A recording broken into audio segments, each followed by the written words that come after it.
Mrs and mister திரைப்படத்தில் சிவராத்திரி பாடலை பயன்படுத்தியது தொடர்பாக இளையராஜா தொடர்ந்த வழக்கில் வனிதா விஜயகுமார் பதிலளிக்க சென்னை உயர்நீதிமன்றம் உத்தரவிட்டிருக்கிறது. இது தொடர்பான கூடுதல் விவரங்களோடு இணைகிறார் எமது செய்தியாளர் ஆனந்த். வணக்கம் ஆனந்த், உங்களிடம் இருக்கும் தகவல்களை சொல்லுங்க. வணக்கம்.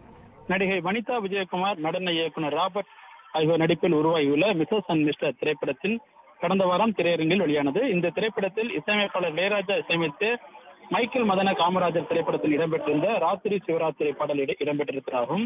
இந்த பாடல் தனது அனுமதி இல்லாமல் இடம்பெற்றிருந்தால் இது காப்புரிமை சட்டத்திற்கு எதிரானது என கூறி இளையராஜா தரப்பில் சென்னை உயர்நீதிமன்றத்தில் சிவில் வழக்கு தாக்கல் செய்யப்பட்டிருக்கிறது.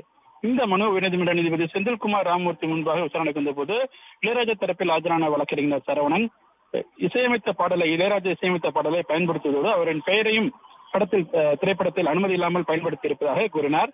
இதேபோன்று வனிதா விஜயகுமார் தரப்பில் ஆஜரான வழக்கறிஞர் ஸ்ரீதர் மூர்த்தி எக்கோ நிறுவனத்திடமிருந்து அனுமதி பெற்றுத்தான் அந்த பாடல் பயன்படுத்தப்பட்டிருக்காரும், காப்புரிமை மீறல் இல்லை எனவும் குறிப்பிட்டார். மேலும் மனு தொடர்பாக பதிலளிக்க கால அவகாசம் வேண்டும் எனவும் அவர் கூறினார்.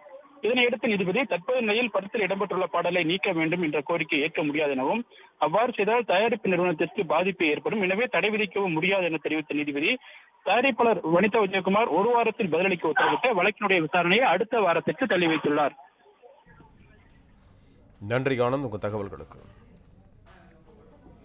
பிளே ஸ்டோர் மற்றும் ஆப் ஸ்டோரில் இருந்து பாலிமர் செயலியை QR கோடு மூலம் பதிவிறக்கம் செய்யுங்கள். செய்திகளை உடனுக்குடன் பெறுங்கள்.